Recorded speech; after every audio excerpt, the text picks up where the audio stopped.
Frustré par l'infortune après la bataille de Bruyères à Lichamp, Jean-Luc Mélenchon le ladeur désire se venger. Soutenu par ses lieutenants Alexis Corbière et Adrien Quatennens, la nièce Manon Aubry, le bandit Christian Quesada ainsi que Frédéric de Kerglas et sa joyeuse bande de pirates, il cherche à affirmer l'État de Marseille ou URCI comme puissance à vocation mondiale. Après la capture de Bernard Tapie par le roi Alain Juppé, Mélenchon s'adresse à ses 4 alliés communistes, Cuba, le Vietnam, le Laos et la Chine. Cette dernière, dirigée par l'empereur Xi Jinping, annonce à Mélenchon qu'une arme de destruction massive a été mise au point sur son territoire. Intrigué, le ladeur décide de se rendre en Chine pour rencontrer en personne le dirigeant chinois. Celui-ci lui explique que ses services secrets ont créé un virus virulent permettant de tuer les personnes âgées et fragiles, ainsi que d'affaiblir les adultes dans la force de l'âge. Xi Jinping a ensuite utilisé la révolte des travailleurs à Wuhan comme prétexte pour tester cette arme et ainsi les mater. Mélenchon se montre perplexe face à la puissance de cette prétendue arme de destruction massive.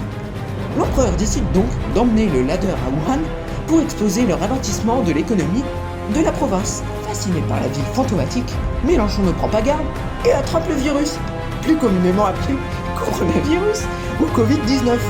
Furieux de devoir passer 14 jours en quarantaine, le dirigeant de l'État de Marseille déclare « Bande de salauds, vous avez fait exprès de me contaminer, ma vengeance sera terrible !»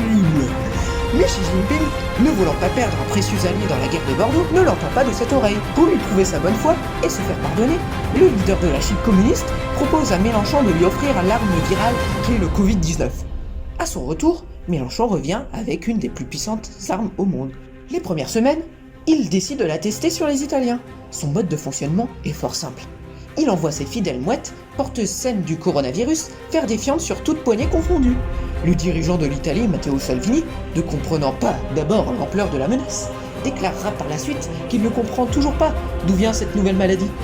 Au-delà de la frontière franco-italienne, Mélenchon jubile.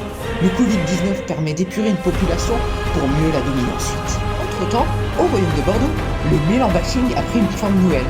Le hashtag Mélenchias, destiné à se moquer du ladeur, est suivi par des milliers d'internautes des royaumes de Bordeaux et de Charette, de la plutocratie de la Nouvelle-France républicaine, ou de la République d'Orléans, ainsi que du Rassemblement Corse. Stupéfait de découvrir une telle dégradation de son image, Jean-Luc Mélenchon envoie ses mouettes communistes dans ces 7 pays pour dégrader les poignées de porte via leur direction. Le dirigeant de l'IRCI déclarera même « Bien fait pour leur pomme, il y aura comme ça tout plus grand communiste dans le monde, haha !» Mais ne prenant pas en compte la menace qui plane sur son royaume, Juppé déclarera même « On a vraiment bien fait de lancer le hashtag Mélenchias !» faisant référence aux excréments des mouettes. Ainsi, l'insouciance est de mise dans les 5 nations. Mais pour combien de temps encore ?